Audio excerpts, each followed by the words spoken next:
Hello guys. आज हम बात करेंगे कि वो कौन कौन से सक्सेस फैक्टर्स हैं जिसकी वजह से आपको विजिटर वीज़ा मिलता है। चाहे आप किसी भी कंट्री में विज़िट करना चाह रहे हैं, चाहे वो यूरोप है, चाहे वो आपका यूएस कंट्रीज़ हैं, कनाडा है, यूके है, ऑस्ट्रेलिया, न्यूजीलैंड है, तो आपके वो पीछे कौन कौन से फैक्टर्स हैं जिसे अगर आप सही कर लें तो आपको विजिटर वीज़ा लेने में सक्सेस मिलेगी।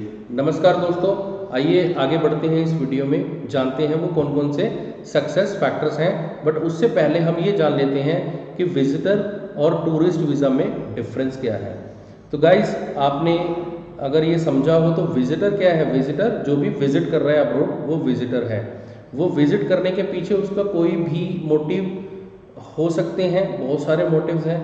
जैसे कि आपने कोई इवेंट आपने कोई ज्वाइन करनी है, इवेंट अटेंड करने जाना है, आपने अपने किसी रिलेटिव को मिलने जाना है, आपने अपना कोई रिलेटिव का कोई फंक्शन है, कोई मैरिज है, या कोई आपका कोई चिल्ड्रन है जो कि स्टडी वीज़ा पे गया हुआ है, तो वहाँ पर उसकी कोई कन्वोकेशन है।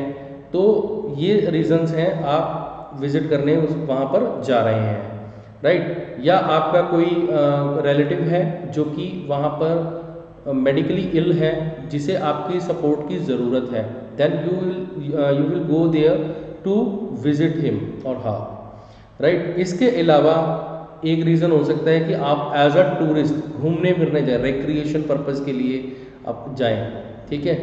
इसके अलावा आप कोई एजुकेशन टूर के लिए जाएं, राइट। तो ये बहुत सारे रीजंस हैं जो कि विजिटर वीज़ा की कैटेगरी में फॉल होते हैं।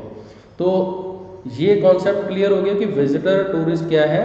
टूरिस्ट वीज़ा लेना basically it's a part of a visitor visa class, right.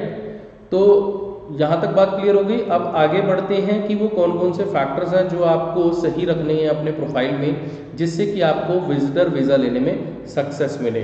तो सबसे पहले हम बात करेंगे, सबसे पहला जो पॉइंट है वो है आपका फाइनेंशियल प्रोफाइल। किसका? अगर आप अपने विजिट को, अपने टूर को खुद स्पॉन्सर कर रहे हैं, सेल्फ स्पॉन्सर्ड हैं अगर आप, तो आपको अपना फाइनेंशियल प्रोफाइल स्ट्रॉन्ग करना है। Otherwise if someone else is sponsoring your visit plan, then उसका फाइनेंशियल प्रोफाइल लगेगा, राइट। इसमें क्या क्या होगा कि सबसे पहले तो प्रूफ ऑफ इनकम, जो भी स्पॉन्सर है, तो ज़्यादातर जो बात करेंगे हम सेल्फ स्पॉन्सर की बात करेंगे कि आपका प्रूफ ऑफ इनकम होना चाहिए। अब प्रूफ ऑफ इनकम क्या होगा? आपकी इनकम कहाँ कहाँ से आ रही है। अगर आप कोई बिजनेस कर रहे हैं तो आपके बिजनेस से जो इनकम आ रही है उसके आपके पास प्रूफ होने चाहिए, और वो भी प्रूफ पेपर्स में होने चाहिए।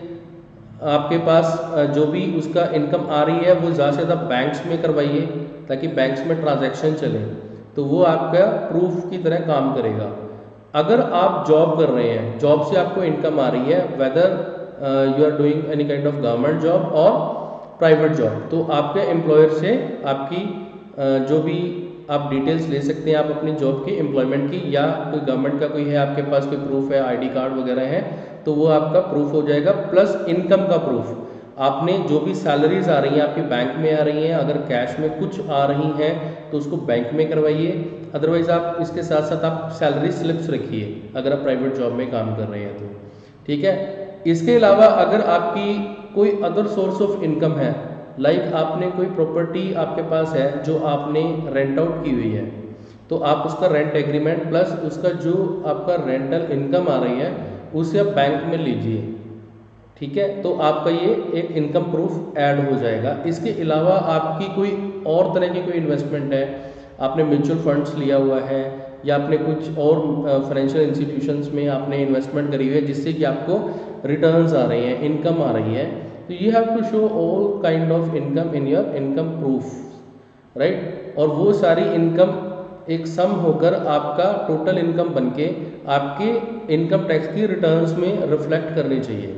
सेकेंड, इसमें जो पॉइंट आता है ITR हिस्ट्री, तो ITR क्या है? इनकम टैक्स रिटर्न हिस्ट्री है। 2 से 3 साल की अगर आपके पास इनकम टैक्स की रिटर्न है बहुत अच्छा है, अदरवाइज मिनिमम 2 ईयर्स की तो होनी ही चाहिए, और वो भी हेल्दी आपका रिटर्न की स्टेटमेंट होनी चाहिए।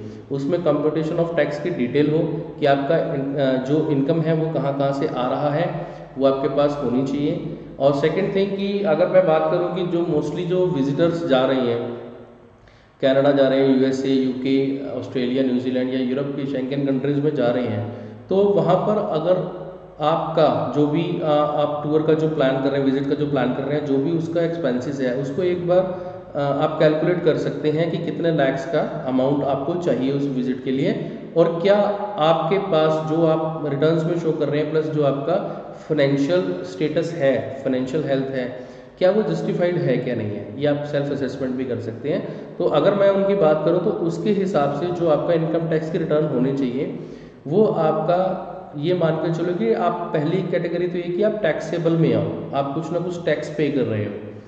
सेकेंड थिंग कि आपका, अगर मैं बात करूँ कि एक एग्जांपल लेके चलो कि आपने कनाडा जाना है, 10 से 12 दिन की विजिट का प्लान कर रहे हैं, तो आपको उसमें अगर आपकी ITR 7 से 8 लाख की है पर एनम का जो है, तो आपके लिए बहुत अच्छा वो सक्सेस फैक्टर काम करेगा।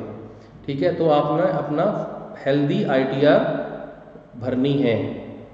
उसके बाद आपकी जो भी फाइनेंशियल एसेट्स हैं आपके पास, फाइनेंशियल एसेट्स में क्या आता है, आपके पास कोई प्रॉपर्टी है, आपके पास कोई डिपॉजिट्स हैं, फिक्स डिपॉजिट्स हैं, रिकरिंग डिपॉजिट्स हैं, आपने और किसी तरह की कोई इन्वेस्टमेंट फाइनेंशियल एसेट्स में की हुई है, आपके पास कोई इंश्योरेंस पॉलिसीज़ हैं, इसके अलावा आपके पास कोई कार है, गाड़ी है। ठीक है, ये सारी आपकी फाइनेंशियल एसेट्स हैं। तो ये फाइनेंशियल जो प्रोफाइल है ये इस तरह से बनेगा कि उसमें क्या है, प्रूफ ऑफ इनकम आना चाहिए, इनकम टैक्स की रिटर्न हेल्दी भरी हो, फाइनेंशियल एसेट्स की डिटेल हो। तो ये सारी क्लब होकर हम एक CA की रिपोर्ट लगा देते हैं जिसमें कि आपका पूरा फाइनेंशियल का वेल्थ, आपकी जो फाइनेंशियल हेल्थ है, जो कि आपकी टोटल वेल्थ है, वो पता चल जाती है और वो एक प्रूफ साथ में लग जाता है जब आपकी फाइलिंग होती है।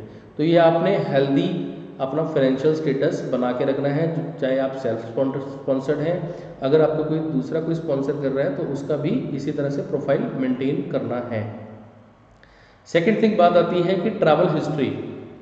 अब ट्रैवल हिस्ट्री की अगर मैं बात करूं तो बहुत सारे लोगों को मिसकॉन्सेप्शंस हैं कि अगर आपकी कोई ट्रैवल हिस्ट्री नहीं है तो आपका visitor visa as a tourist आपका नहीं लगेगा, बहुत ही रेयर चांसेस है। बट ऐसा कुछ नहीं है गाइस, अगर आपकी ट्रैवल हिस्ट्री नहीं भी है बट आपका जो बाकी जो सक्सेस फैक्टर्स हैं, बाकी जो आपका प्रोफाइल है बहुत अच्छा है, तो आपका वीज़ा रिजेक्ट होने का चांसेस बहुत ही रेयर हैं।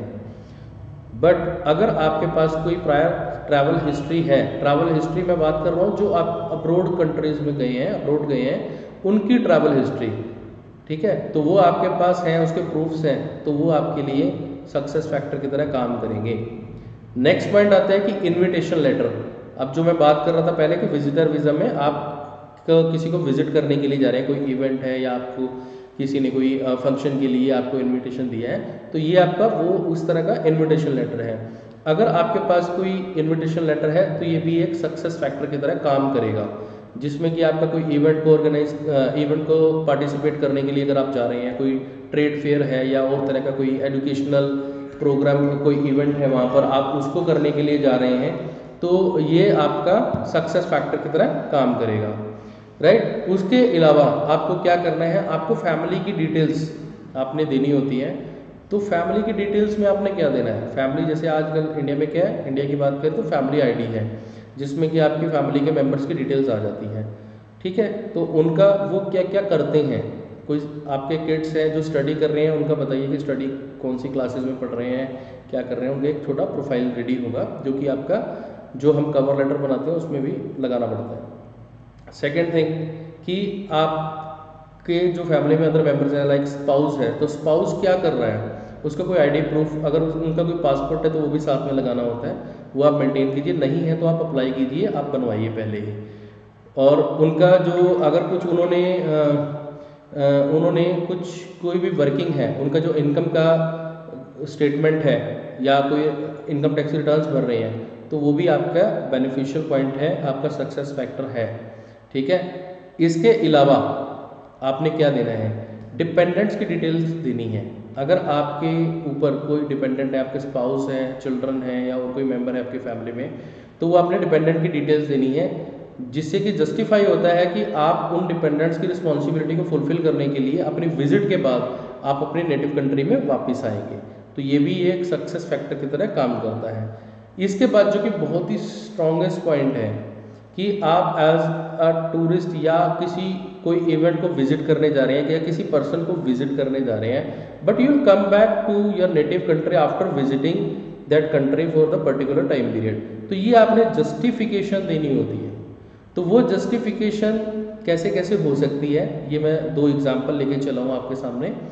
कि फर्स्ट तो ये है कि आप कोई जॉब कर रहे हैं, आपका कोई बिजनेस है, तो वहाँ से आप नो ऑब्जेक्शन सर्टिफिकेट लीजिए अपनी जो विजिट का जो प्लान किया है उस ड्यूरेशन के लिए, कि उसमें आपका एम्प्लॉयर लिख देगा अगर आप जॉब कर रहे हैं कि ये उसने लीव अप्लाई किया था, लीव सैंक्शन हो गई इस टाइम पीरियड के लिए, और ये जो प्रोफाइल पे काम कर रहा है और ये अपनी विजिट कंप्लीट करने के बाद ये अपनी जॉब को रिज्यूम करेगा। ठीक है, तो ये आपका एक जस्टिफिकेशन हो जाता है कि आप अपनी नेटिव कंट्री में वापस आएंगे। इसके अलावा आप अगर स्टूडेंट हैं तो आप स्कूल, यूनिवर्सिटी या कॉलेज से भी आप एनओसी ले सकते हैं, जो कि सक्सेस फैक्टर की तरह काम करेगी। सेकंड थिंग, आपकी जो भी डिपेंडेंट्स के लिए रिस्पॉन्सिबिलिटी हैं वो तो हम डिटेल दे ही रहे हैं कि वो भी जस्टिफिकेशन दी जाती है, जो कि आपको एक एम्बेसी को रीज़न प्रोवाइड करता है कि you will come back to your native country to fulfil the responsibilities for your dependents. तो ये फ्रेंड्स, ये कुछ फैक्टर्स हैं, सक्सेस फैक्टर्स हैं विजिटर वीज़ा के। ठीक है, तो ये आपने फुलफिल करने हैं।